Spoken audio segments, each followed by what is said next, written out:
The night air in Detroit was cold and damp. Officer Kevin Blake, a white cop with 10 years on the force and a reputation for quick temper, spotted the black Mercedes with tinted windows driving slowly through a rough neighborhood. He hit the lights and pulled it over immediately. "Driver, step out of the vehicle," Blake barked as he approached, hand already resting on his baton. The tall black man inside calmly lowered the window and handed over his documents. "Officer, my name is Marcus Rivers. I'm a federal prosecutor. I'm currently leading a major investigation into systemic racism and excessive force in this police department. Let's handle this professionally."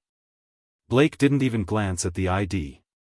He saw only the dark skin, the expensive suit, and the calm stare that instantly pissed him off. A sneer twisted his face. "Federal prosecutor? Bullshit," he spat. "You think you can drive around my city in a fancy car looking down on real cops?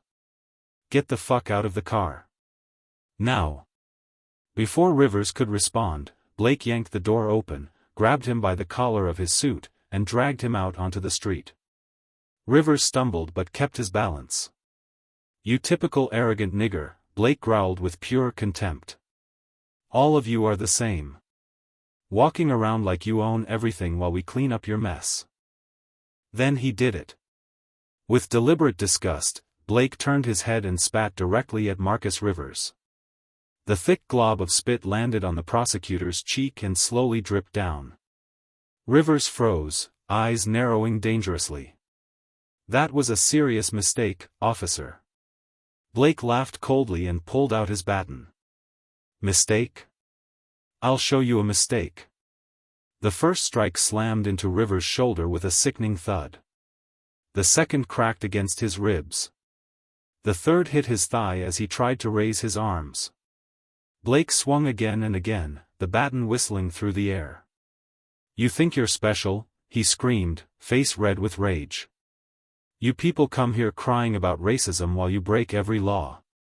I'll teach you some fucking respect." Rivers dropped to his knees, his expensive suit tearing at the seams. Blood ran from a deep cut above his eyebrow. He tried to protect his head, but the blows kept coming, across his back, his arms, his legs. Each hit landed harder than the last. "Stop resisting," Blake roared, even though Rivers wasn't fighting back. He brought the baton down viciously on the prosecutor's spine. At that exact moment, two unmarked SUVs screeched around the corner, lights flashing. Doors flew open and several men in plain clothes rushed out with guns drawn. "FBI. Don't move. Drop the baton." Blake froze mid-swing, baton still raised. For the first time, real confusion crossed his face. One of the agents stepped forward and shoved a badge right in front of Blake's eyes. "Officer Kevin Blake, you just violently assaulted federal prosecutor Marcus Rivers, the same man who has been investigating your entire department for systemic racism, corruption, and excessive use of force for the past 8 months. Congratulations. You just became the star witness." Marcus Rivers slowly pushed himself up from the ground. His face was bloody, his suit ruined, ribs likely broken, but his voice was ice-cold and steady. "I warned you," he said quietly, wiping the spit from his cheek with the back of his hand. "I told you exactly who I was." Blake stood there breathing heavily, baton still in his shaking hand. This is a misunderstanding." "No," Rivers replied, spitting blood onto the asphalt. "This is all on camera. My personal body camera that I've been wearing for 6 months. Plus the FBI surveillance vehicles. Plus your own body cam. Everything is recorded."